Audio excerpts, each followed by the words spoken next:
Hey guys, what's going on? This is going to be a complete review of the EcoFlow Portable Power Station Delta 2. In this video, I will show you all its features, test it to its limits, and go over all its pros and cons. So let's get right into the video. Starting with the unboxing, everything was well protected in the package. Inside, you'll find the instruction manuals, a quick start guide, and some helpful tips. Next, we have the EcoFlow Power Station. And finally, the cables come in a handy box that you can use to keep everything neatly stored. The first cable you'll find is the charging cable, which is thicker than usual because it supports fast charging and needs to handle a significant amount of power. There's also a cable for charging the unit through a carport outlet, but it has some limitations that I will discuss later in the video. And finally, there is this cable, which is typically used for connecting devices that require 12-volt DC power input. This portable power station features a sleek and highly portable design, especially considering all the features it offers. It measures 11 inches in height, 8 inches in width, and 15.5 inches in length. It has two sturdy handles on top, which make it easy to carry, and it weighs approximately 27 pounds. The design of this model is a bit different from other portable power stations like Anker and Bluetti. Instead of having all the ports on the front, they're placed on the sides. This is really useful if you have a small space to slide the power station into because you can still easily connect your devices. With other models, having all the ports on the front might make it difficult to access them in tight spaces. The Delta 2 has a battery capacity of 1024 watt-hours, and what sets it apart from the previous Delta 1 model is its use of LFP batteries.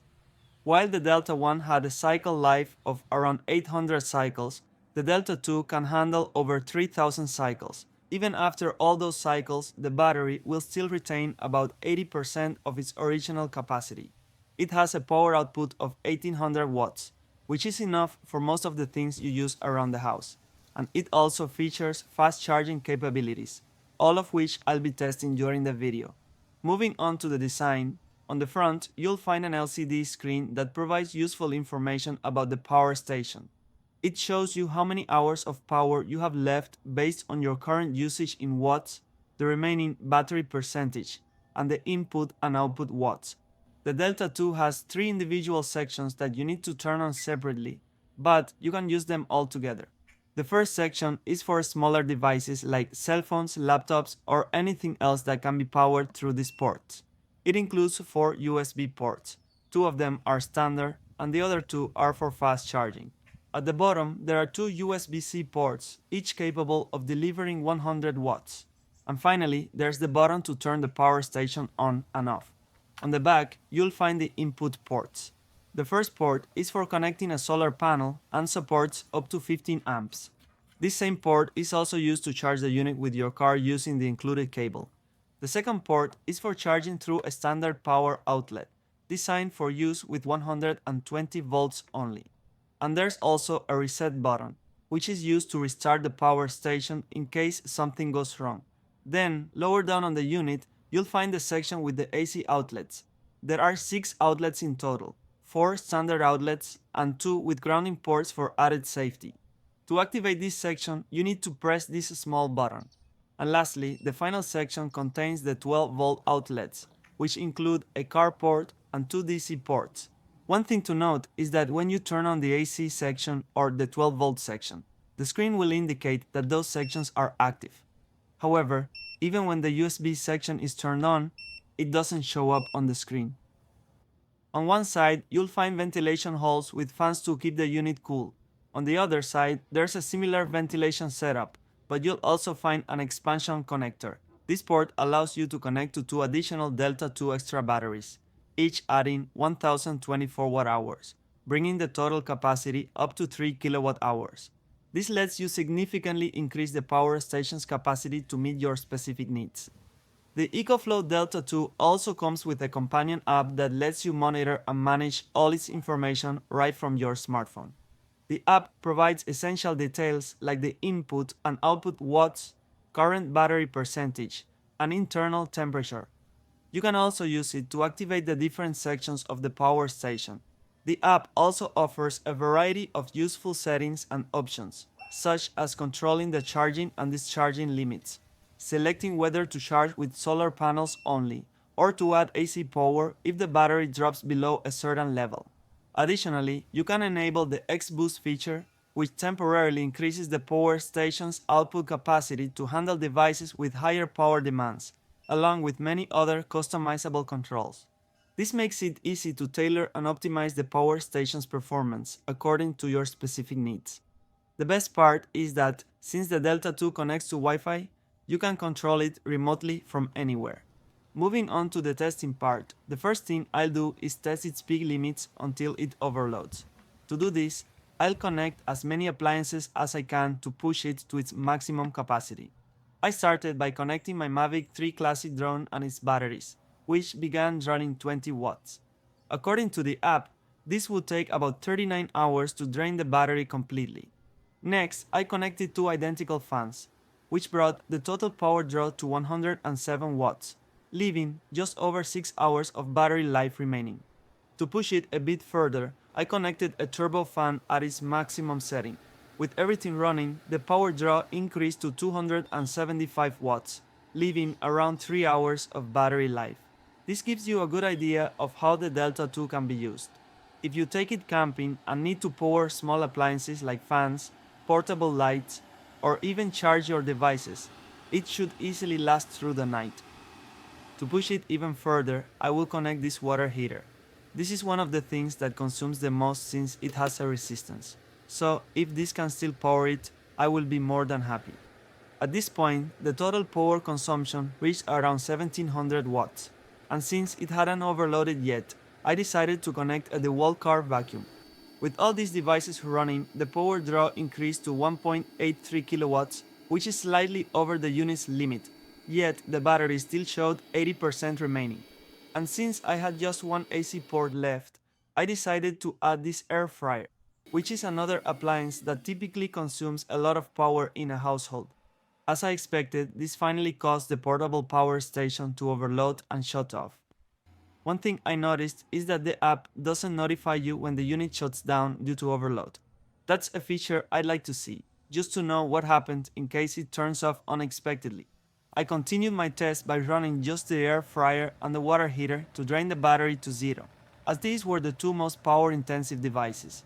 Together, they were drawing around 2200 watts, which is much more than the power station's limit, but it handled it well. I even tried to add a turbo fan, but it caused another overload. So I let the air fryer and water heater run until the battery was fully drained. The fan noise is practically unnoticeable. You wouldn't even realize it's running, which makes it ideal for use in quiet environments. Even when the fans are working at their maximum capacity, the noise level remains so low that it's barely noticeable. When the battery was down to 1%, the display showed that the battery temperature had reached 129 degrees Fahrenheit, which was expected given the heavy load it had been under during testing. Finally, the battery reached zero and the unit automatically turned off. It took me about 40 minutes in total to drain the battery to 0%, which is impressive considering the heavy load I put on it throughout the test. This demonstrates how well the power station performs under high stress. Keep in mind, I had to refill the water heater about 6 times during the process, so in a more typical setup, this power station could easily run multiple appliances for several hours without issue. The unit also has an auto-off feature if it detects overheating, and it also includes features like short circuit protection, a battery management system, and low and high voltage protection. When it comes to charging the EcoFlow, you have 3 options: solar panels, a car charger, or an AC outlet. If you choose to charge with solar panels, the unit supports up to 500 watts of solar input. You can connect one or multiple solar panels, as long as their combined output doesn't exceed 500 watts. You can also charge the unit through the car port, but there's a significant downside. Car sockets are typically limited to 100 watts. So it will take around 10 hours to fully charge the device this way, which isn't ideal if you need a faster charging option. EcoFlow has an 800 watts alternator charger that you can get separately, which charges up to 8 times faster than using the car port. This is a great option if you plan to use the unit in an RV or car. However, for quicker recharging, solar panels or an AC outlet are more reliable choices. When you connect it to the AC outlet, it starts charging so quickly that you can actually see the percentage increase in real time. It initially indicated that it would take 1 hour and 10 minutes to fully charge, which is impressive given the device's large capacity. The screen showed it was drawing around 1170 watts, but when I tested it, I found it was actually drawing a bit more. This difference could be because the power station itself was using some energy to operate, such as powering the internal cooling fans and battery management systems. From the app, you can also set how many watts you want the power station to draw from the outlet. This feature is particularly important if you're using an outlet with a wattage limit, as it allows you to select the exact wattage to avoid overloading the circuit or tripping a breaker. For my final test, I wanted to check how accurate the predicted charging time was. The battery started at 25%, and the display estimated it would take 56 minutes to fully charge. I set a stopwatch and began testing. As the battery charged, I noticed the wattage gradually decreased, a feature designed to extend the battery's lifespan. It began charging at 1200 watts, but by the time it reached 98%, the power input had dropped to less than 500 watts. It took 55 minutes to reach 98%, but the display still showed 30 more minutes to reach 100%. This is because the last 2% charges much slower, around 300 to 200 watts. Finally, it reached 100% exactly 1 hour after starting, which was 4 minutes longer than the original prediction, mainly due to the slow charging at the end. Overall, the EcoFlow Delta 2 portable power station offers impressive performance, durability, and versatility. Its fast charging capabilities, ability to handle high power loads, and convenient app make it both powerful and user-friendly.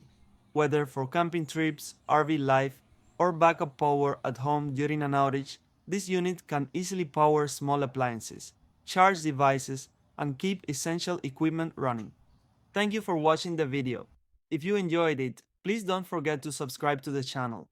Your support means a lot, and it helps me keep creating content.